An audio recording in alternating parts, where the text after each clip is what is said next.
Hello and welcome to France 24. Welcome to New York. We're on the sidelines of the United Nations General Assembly.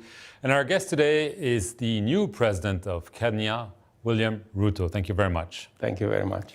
This is obviously your first UN General Assembly. You're not even 10 days into your presidency. But one issue of importance to you is the drought that's hitting your country, Somalia, Ethiopia. It's the worst in 40 years, probably, but the attention of the world is elsewhere. As I spoke to the General Assembly about it, we have in Kenya alone 3.1 million people facing severe drought. They've lost 70% of their livestock. They've not harvested any crops the last 4 years.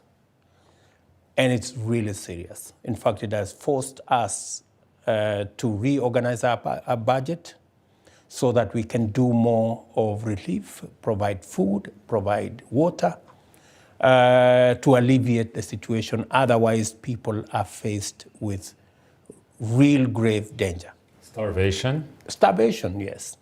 And that's the case for the Horn of Africa. That's the case in Somalia. That's the case in many parts of Djibouti, all the way to Ethiopia and many of those corners. And we are facing this out of the real stark danger of climate change. You know, the discussion is elsewhere, yes, because of the issues in Ukraine, but I think there is much more danger.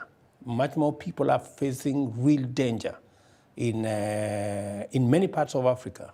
And I say this with a lot of conviction because in Kenya, we have had to reorganize ourselves because people are faced with starvation. And this is something that I think we shouldn't now be looking at it as if it is something that is an emergency. It's beginning to look like the norm. Because if 4 years we've been here, the 5th year we are not sure what is going to happen. So it is something we should prepare for, not necessarily as an emergency, but as an order of the day thing. You are also calling on international lenders to provide debt relief to your country, but to Africa because of the pandemic, the crisis, the food security crisis, the energy crisis. What exactly are you calling for? You know, G20 already worked with some countries to write off some of their debts. What I am calling for is a deeper understanding of what is happening to our economies.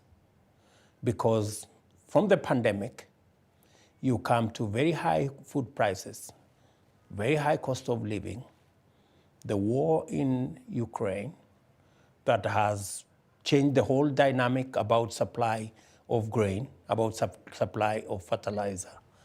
And then you have this drought. So it is a real serious situation, and many economies cannot handle that whole package of challenges. And that is why it is important, because many countries, including Kenya, have to relook at our budget, even take money out of education, take money out of health, take money out of water, to go and deal with challenges of famine, to deal with the challenges of starvation by citizens because of effects of climate change. How much do you need, Mr. President? We are looking at about 80 billion Kenya shillings for the short term, 86.5 billion shillings for the short term.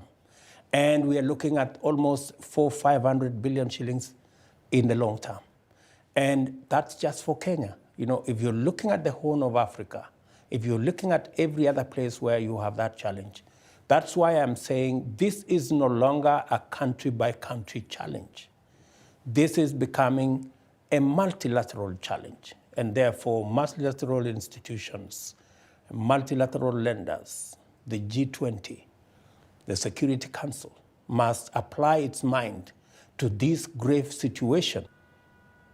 Mr. President, I want to get some of the regional crisis. The war is raging again in the Tigray region in Ethiopia. There's also Eritrea being involved. How concerned are you about the fact that it seems that things are turning for the worse once again?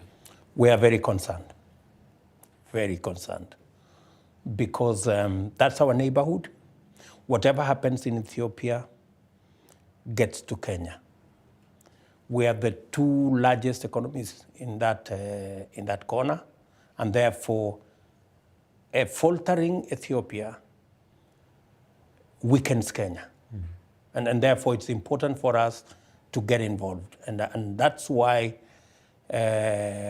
when I took over, I asked President Kenyatta, my predecessor, to continue the efforts of the processes that the process that has started, to continue the process that has started so that we can find a resolution of the conflict in Ethiopia.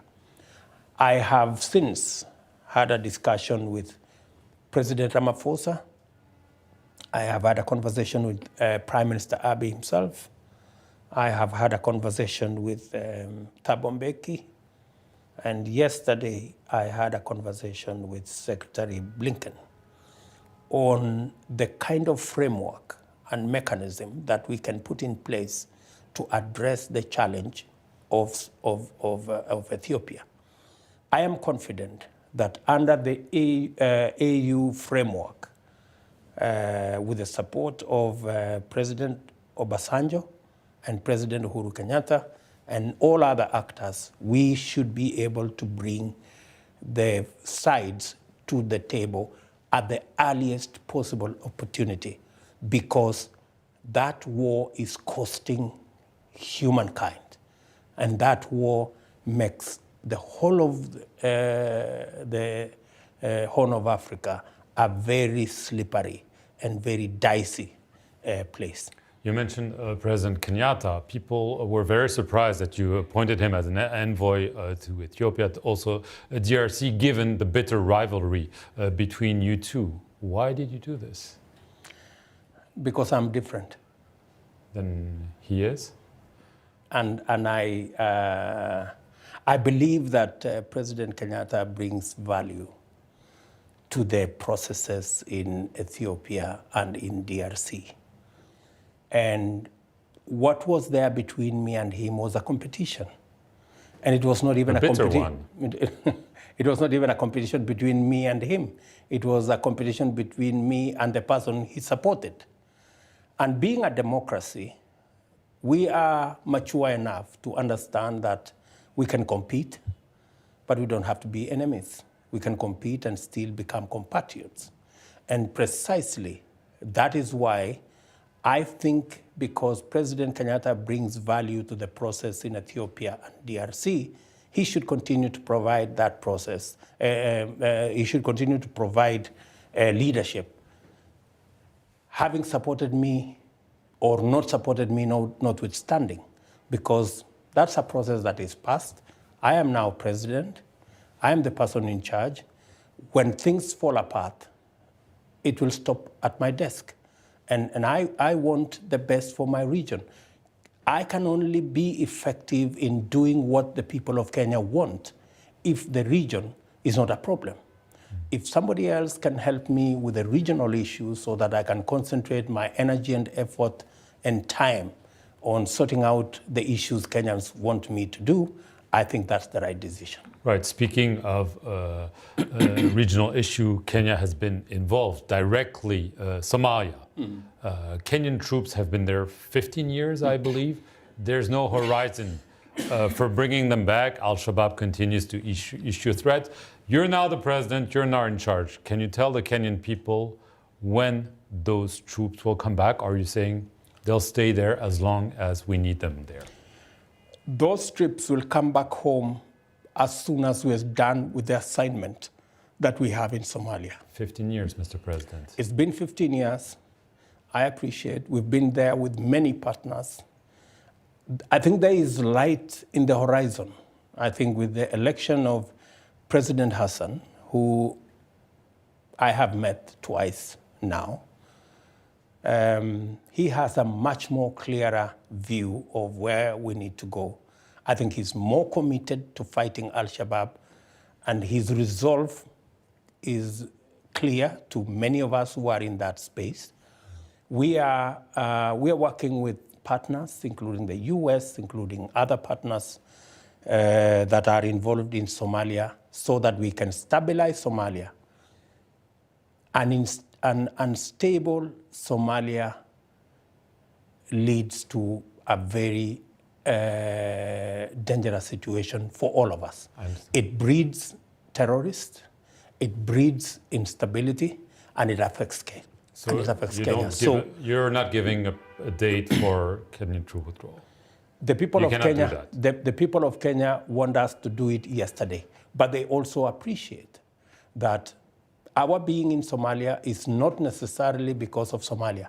It is much more because of Kenya. Just the last question. I want to clarify something. After your recent swearing in, you tweeted that Kenya had rescinded recognition of the Sahrawi Arab Democratic Republic. The tweet was then erased. The foreign minister said, no. So I just want to clarify, was it a blunder, or does it indicate that Kenya could be shifting this position, which is obviously a sensitive one for Morocco and for the whole neighborhood? Kenya's position has always been and will continue to be the UN position, that every aspect of relationship between Sahrawi, Morocco, and the whole of that region will be determined in a manner that respects democratic credentials. So our position is in tandem, and we haven't changed. So that tweet was an error? Is in tandem with the UN position. So you're saying nothing has changed? No position has changed. William Ruto, I want to thank you very much for appearing here on the France 24 interview just after your election as Kenya's new president. And thank you for watching this edition of The Interview here on France 24 from New York.